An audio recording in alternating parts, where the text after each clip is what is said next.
गुजरात से खबर है, जो कांग्रेस के एक और नेता को कोरोना हुआ है। अहमदाबाद में कांग्रेस पार्षद बदरुद्दीन शेख का कोरोना टेस्ट पॉजिटिव आया है, जिसके बाद उन्हें अस्पताल में भर्ती करवाया गया। कांग्रेस पार्षद फिलहाल होम क्वारंटीन थे। ये गुजरात से अहम खबर इस वक्त आ रही है। जनक हमारे साथ जुड़ रहे हैं। जनक, जिस पार्षद को कोरोना पॉजिटिव आया है, क्या वो खुद विदेश से आए थे या फिर कोई और कैरियर बना उनके लिए? देखिए, जो जानकारी है उसके मुताबिक वो स्थानीय संक्रमण ही है। और जिस तरीके से कल कांग्रेस विधायक इमरान खेड़ावाला का कोरोना टेस्ट पॉजिटिव आया, ये दोनों जो नेता हैं वो अपने इलाके में साथ में ही थे और हो सकता है कि उनको स्थानीय संक्रमण एक दूसरे का लगा हो। तो कल जिस तरीके से इमरान खेड़ावाला का टेस्ट पॉजिटिव आया, उसी तरीके से आज कांग्रेस के जो पार्षद हैं बदरुद्दीन शेख, उनका भी टेस्ट पॉजिटिव आया। तो स्थानीय संक्रमण बताया जा रहा है, हालांकि उनके टेस्ट के बाद उनको अस्पताल में भर्ती कराया गया और बाकी की जो ट्रीटमेंट है वो जारी है। साथ ही में कल जो घटनाक्रम हुआ था, मुख्यमंत्री के साथ बैठक में जो 3 विधायक गए थे, उनके भी 2 बाकी जो विधायक दोनों हैं, शैलेश परमार और गियासुद्दीन शेख, उनके भी टेस्ट किए गए हैं और देर शाम तक उनके भी टेस्ट आने की संभावना है।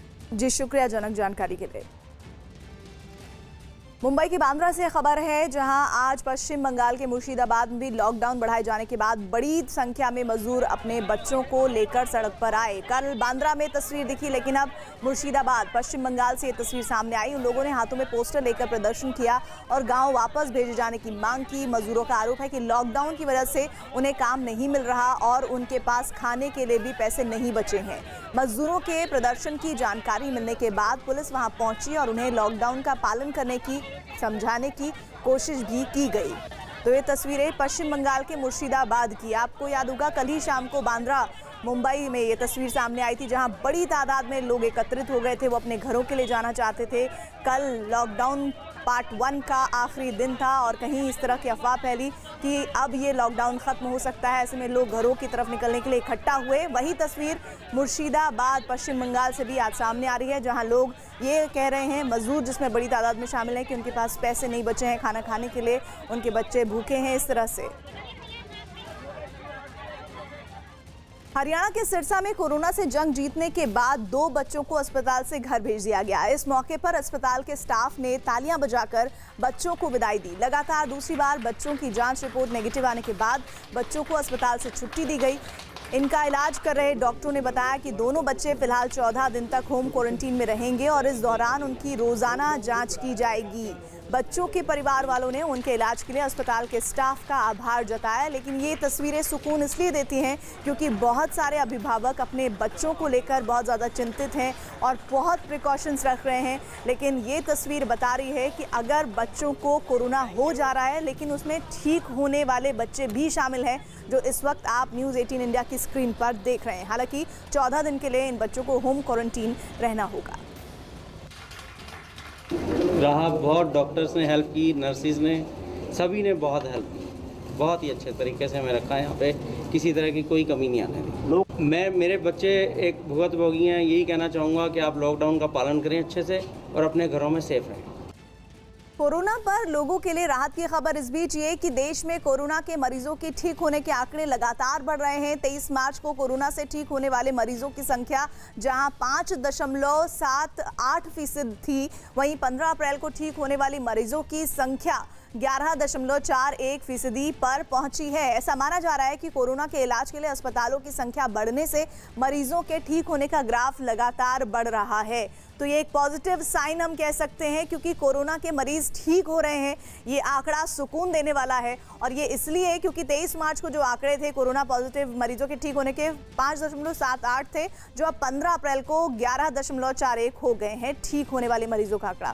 ताज़ा आंकड़ों के मुताबिक अगर हम 23 मार्च की बात करें तो कुल मामले 415 थे, जिनमें से 24 लोग ठीक हुए, यानी कि 5.78% मरीज ठीक हुए हैं। बात अगर 3 अप्रैल की करें तो कुल मरीज 2301 थे, जिनमें 157 मरीज ठीक हुए। तो देश में कोरोना के मरीज जो ठीक हो रहे हैं उनका आंकड़ा बढ़ गया है। ये बहुत राहत की खबर है। 23 मार्च को जो आंकड़ा 415 था, 3 अप्रैल को कोरोना के कुल जो मरीज थे वो 2301 थे। 3 अप्रैल को कोरोना के 157 मरीज ठीक हुए और इसके बाद 3 अप्रैल को कोरोना के 6.82% मरीज ठीक होने की जानकारी मिली। ये डेटा सुकून पहुंचाता है। तो जाहिर तौर पर ये डेटा बता रहा है कि कोरोना वायरस से जितना डरने की ज़रूरत है, उतना एक पॉजिटिव साइन ये भी है कि कोरोना संक्रमण से वॉरियर्स भी सामने आ रहे हैं जो जंग जीत कर ठीक हो रहे हैं। कोरोना पर मचे कोहराम के बीच दिल्ली के पास ग्रेटर नोएडा से बड़ी खबर आ रही है। आरोप है कि ग्रेटर नोएडा में लूडो खेलते वक्त खांसने पर एक शख्स को गोली मार दी गई। बताया जा रहा है कि खांसने की वजह से लूडो खेल रहे 4 दोस्तों के बीच विवाद शुरू हो गया। इसी दौरान कोरोना फैलने का आरोप लगाते हुए पीड़ित को गोली मार दी गई, जिसे गंभीर हालत में अस्पताल में भर्ती करवाया गया है। तो ये बहुत डराने वाली खबरें भी, किस तरह से सिर्फ खांसने को लेकर इतना बड़ा विवाद लूडो के दौरान पैदा हुआ कि गोली चला दी गई, क्योंकि कोरोना वायरस के संक्रमण को लेकर लगातार जो पड़ताल है, जो तफ्तीश है, वो आगे बढ़ रही है और इसी को लेकर लोग डरे हुए हैं और खांसने को लेकर गोली चल जा रही है। ये उत्तर प्रदेश के ग्रेटर नोएडा की तस्वीर है। हम बैठे थे तो मुझे पता ना थी क्योंकि हमारे गाँव में लाइट ना आ रही उस दिन, कल को फॉल्ट कोई लाइट में। जैसे मैंने को फंसा तो बोला हाँ भाई तुम वो देख के फंसो। मैंने कि भाई ना मैं ना तो देख के फंसो, नहीं तो बदमाश ना मैं ना कह रहा हूँ कुछ भी। इतने फायरिंग कर दी। कुल कितने लोग थे आप? 4 थे। जो फायरिंग करने वाला था वो कौन था? वो थोड़े मोहल्ले का ही है, जयवीर और फुगुल्लू। ठीक, आपकी कितनी गोली लगी? 1 लगी है।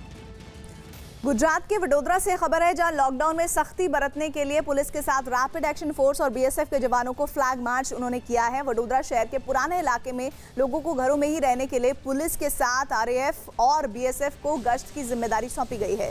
जवानों की गश्त के अलावा वडोदरा में लोगों को बाहर निकलने से रोकने के लिए कई इलाकों में ड्रोन से भी निगरानी की जा रही है। गुजरात में पिछले कुछ दिनों से जिस तरह से कोरोना के मरीजों की संख्या बढ़ी है, उसके बाद से प्रशासन ने पुलिस की मदद के लिए पैरामिलिट्री फोर्सेस को भी तैनात किया है।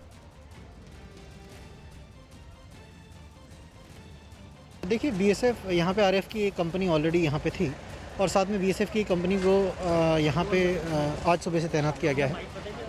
दोनों कंपनी का मेन पर्पज़ ये है कि वो पुलिस के साथ ही पुलिस की मदद में रहें और जो फुट पेट्रोलिंग हम एक्सटेंसिवली आजकल करना चाह रहे हैं, जिससे लोगों में थोड़ा कॉन्फिडेंस बिल्डिंग रहे और जो भी आदमी बिना कारण के बाहर हमें घूमता हुआ मिले उसके खिलाफ पुलिस कार्रवाई तो कर ही रही है, पर साथ में एक जो हमारी आउटरीच है वो एकदम हर गली तक पहुँचे, इसलिए हमने एक कॉन्फिडेंस बिल्डिंग मेजर के तहत एक फ्लैग मार्च किया है आरएफ के साथ और साथ में बीएसएफ के साथ।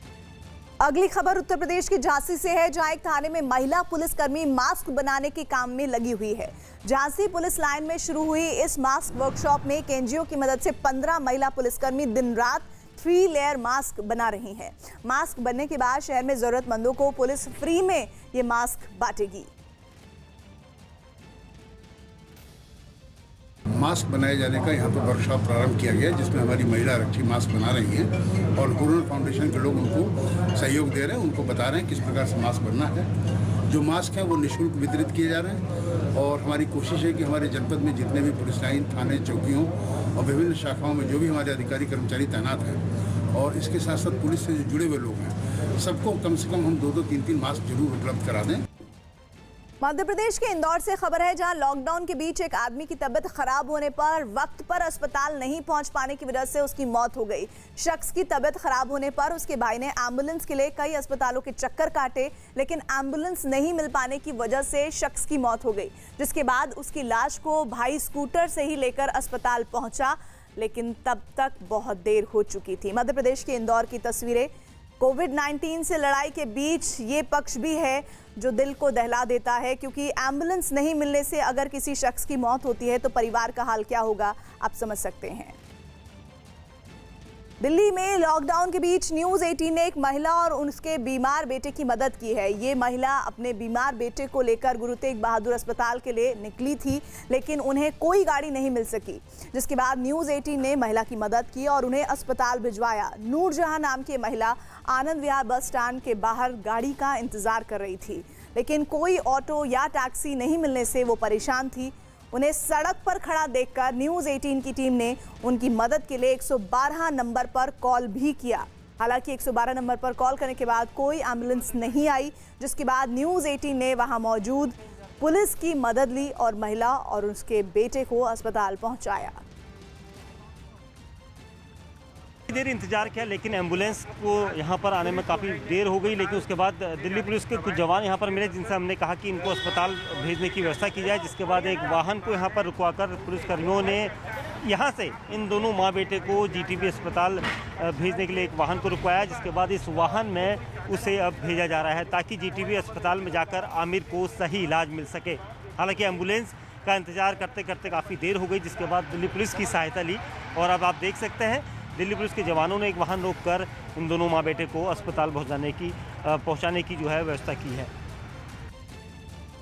देर इंतजार किया, लेकिन एम्बुलेंस को यहाँ पर आने में काफ़ी देर हो गई। लेकिन उसके बाद दिल्ली पुलिस के कुछ जवान यहाँ पर मिले, जिनसे हमने कहा कि इनको अस्पताल भेजने की व्यवस्था की जाए। जिसके बाद एक वाहन को यहाँ पर रुकवाकर पुलिसकर्मियों ने यहाँ से इन दोनों माँ बेटे को जीटीबी अस्पताल भेजने के लिए एक वाहन को रुकवाया। जिसके बाद इस वाहन में उसे अब भेजा जा रहा है ताकि जीटीबी अस्पताल में जाकर आमिर को सही इलाज मिल सके।